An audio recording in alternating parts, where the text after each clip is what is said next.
Sounds of Passion ist ein eigenes Projekt, was sich stark an einem Kreuzweg orientiert, aber darüber hinausgeht. Großes Ziel war sozusagen eigentlich Kreuzweg ein bisschen größer zu denken, auch emotionaler zu denken, dass die Leute am Ende rausgehen mit einer neuen Erfahrung, irgendwie geflasht sein, total entweder voller Hoffnung oder voll erschlagen von dem, was sie gehört haben.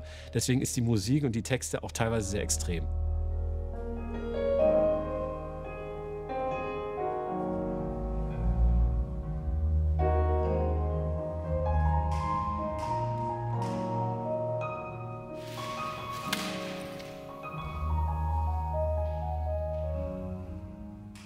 Also es gibt diese grobe Struktur dieser Bildbetrachtung. Ne? Im traditionellen Kreuzweg ist es ja, man läuft von Bild zu Bild zu Bild.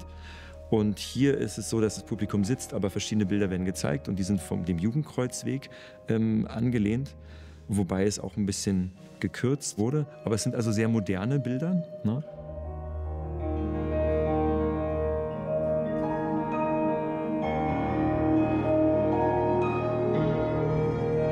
Etwa um die 6. Stunde, als eine Finsternis über das ganze Land hereinbrach. Sie dauerte bis zur 9. Stunde. Die Sonne verdunkelte sich. Der Vorhang im Tempel riss mitten in zwei. Und Jesus rief laut: Vater, in deine Hände lege ich meinen Geist.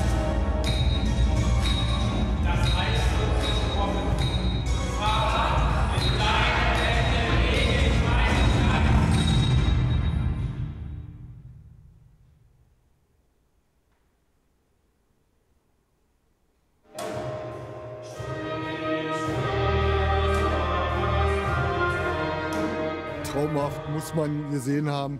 Und wenn man, ja, so wie ich bin, im Grunde genommen ziemlich dicht am Wasser gebaut, ist es auch sehr emotional, muss ich ganz ehrlich sagen. Also eine tolle Erfahrung für mich.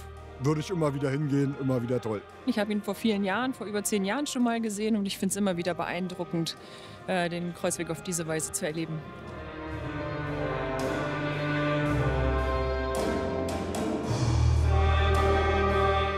Von extremen Klängen, von extremer Sprache bis von ganz schöner, lieblicher Musik, auch einfachen Worten. Und diese Extreme, diese Weite von Gefühlen, diese Weite von schwierigen, leichten Text, von Bildern, Emotionen, also das kann richtig explodieren und abstößig sein und trotzdem wieder einholen. Was macht es jetzt mit mir? Moment mal, welche Themen sind denn da in mir drin, die jetzt hier so angesprochen werden und auch nach vorne kommen können?